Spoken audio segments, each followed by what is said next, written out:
Hello, welcome to the channel. Enjoy listening to this story and share with me what you think about it. Listen to the end and you'll hear something interesting. Natalie strolled out of the hospital lobby into the parking lot. Many thoughts filled her head. She found a bench outside and sat down. Her heart was heavy. I can't believe this result came out negative again. For heaven's sake, why does it always turn out this way? Tears strolled down her cheeks.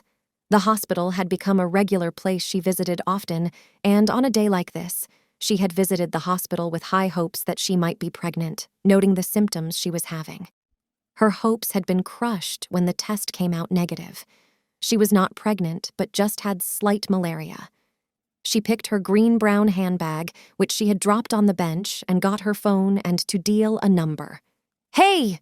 she said in a teary voice. "Honey, how did your appointment with the doctor go?" A calm, masculine voice over the phone came. "It's the same old thing," Natalie said with an evidently heavy voice. She couldn't hide her pain to her husband, not even over the phone. "Oh dear, don't worry about it. I'm sure we are going to have good news soon. You just go home and rest, and I will see you shortly once I'm on lunch break." "Okay," she said, and ended the call. Her tears flowed anew. Natalie had been married to Dylan for over 5 years, and they were yet to have any child, which bothered her a lot. She was close to being desperate. She wanted to solidify their union with a child. Even though Dylan was not bothered about it, she had made them go through a series of examinations and tests for fertility checkups, and they had both been certified medically fit to have children. Natalie thought that the problem was with her. She wanted a child of her own. She wanted to be a mother. Flashback. "I don't know why you are worried about this, Natalie," Dylan had told her once. "We will have children at the right time. Time's not on our side, Dylan. And besides, we'll be celebrating our 5th wedding anniversary soon. Wouldn't it be nice to have a baby on the way while we celebrate that? Listen, honey, a baby. In fact, babies are on their way. It's just not in the next 9 months. I believe this is even for the best." "How do you mean? You don't want us to have a complete family?" He sighed and took her hand. "Honey, that's not what I meant." He fixed his eyes on Natalie, who had worry written all over her face. "Just look at me. I still do not have a very good job. I couldn't even afford to get you a car. My salary is barely enough for us. Just look at us still living in your mother's house after 4 years of marriage. You think it will be easy for us to cope with kids right now? You want us to bring kids into the world to suffer? I still don't get what you are saying. Babe, I am not complaining, and what has that got to do my inability to conceive?" "It's got nothing to do with it, dear. I'm just saying that maybe this is God's way of not allowing us to bring children into the world to suffer. I know that once things fall in place for us, once I'm able to get us a house of our own, the children will definitely come," he explained in the most calm and loving way. "Babe, why are you saying all these as if we have control over these things? The kids should come. They might even bring luck to us. And besides, I am not doing bad either. I earn a reasonable amount from my remote jobs. You objected to me?" "Yes, I know I did. And I know you'll tell me we only live in this house to keep Mama company, and not because we can't afford to rent our own space. I know, but—" "There's no but, babe. We have to work harder to have kids. I know, but maybe if we share more intimate moments, that might increase our chances. I know work stresses you out, but we just have to try, please," she begged. "I know, honey. Okay, we'll work harder on having kids. I promise," he said, and brushed a kiss on her lips. His words brought a smile on his face. He hoped that was enough to calm her down. To him, he simply did not see the rush in having kids. Not that she was clocking menopause or something. They got married at quite an early age, so she was still very young. She was just 25, and he was 29. Present day. Natalie forced a smile on her face, remembering that she had the most loving and patient husband. He would stand by her in everything.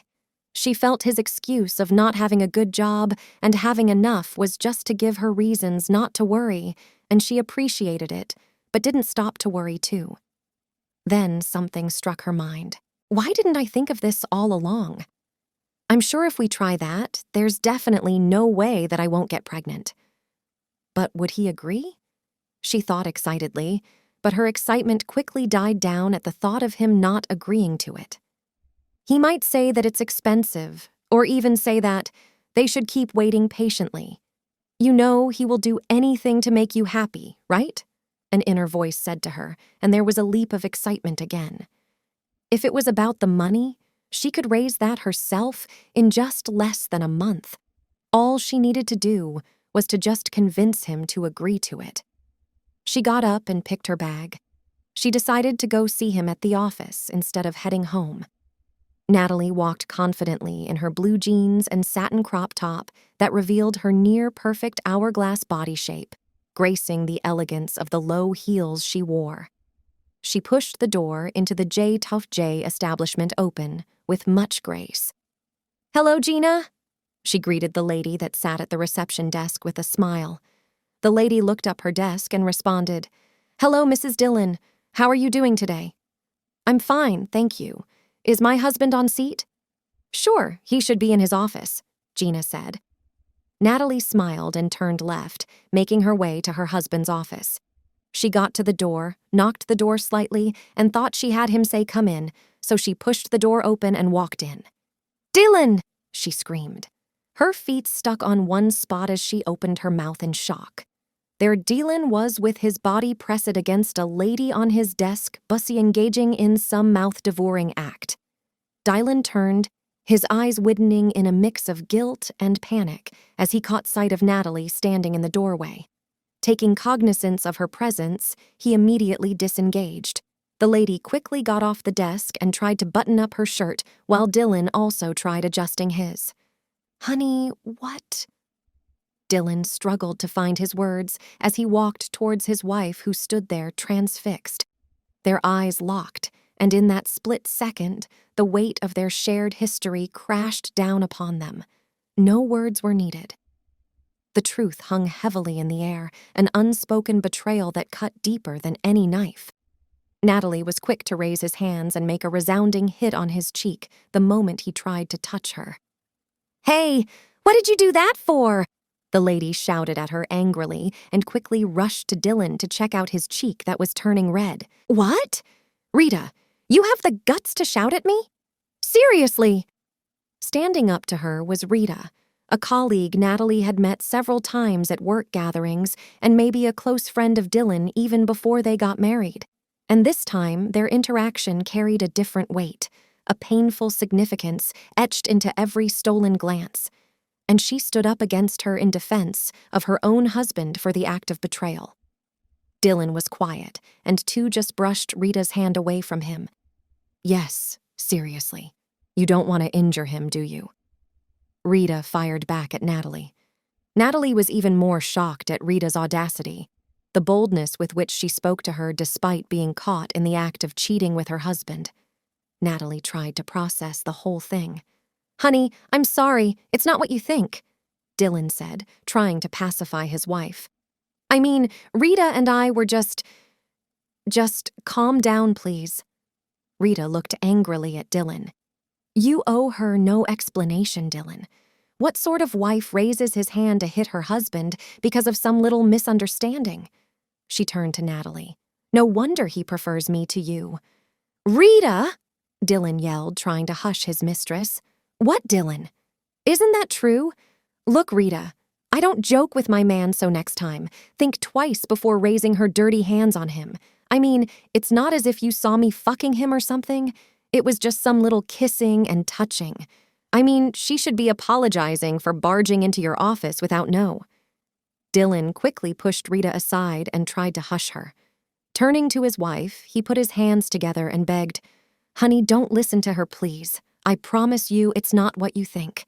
Don't mind her, just listen to me, please." Tears strolled down Natalie's cheeks. She looked at him in disbelief.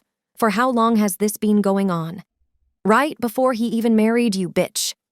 Rita again answered carelessly. Natalie smiled. Wow.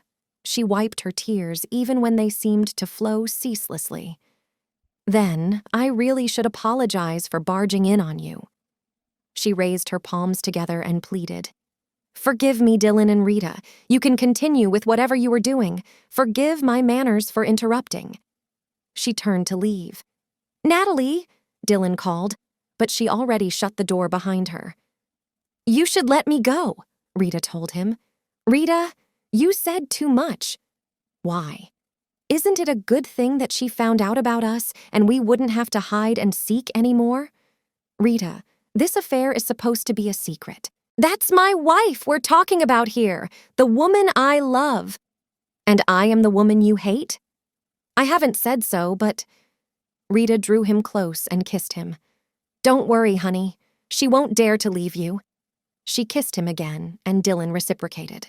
And stepping out of the office, Natalie's heart felt heavy, tears streaming down her face, her world shattered. The scene replayed in her mind like a broken record. Her steps faltered, her world crumbling around her. The pain seemed unbearable, the weight of her shattered trust unbearably painful. She never would have thought that Dylan was capable of cheating on her. But he didn't just cheat. He's been cheating since day one of their marriage. Or maybe it was better to say since day one of their relationship. She felt a mix of devastation and disbelief.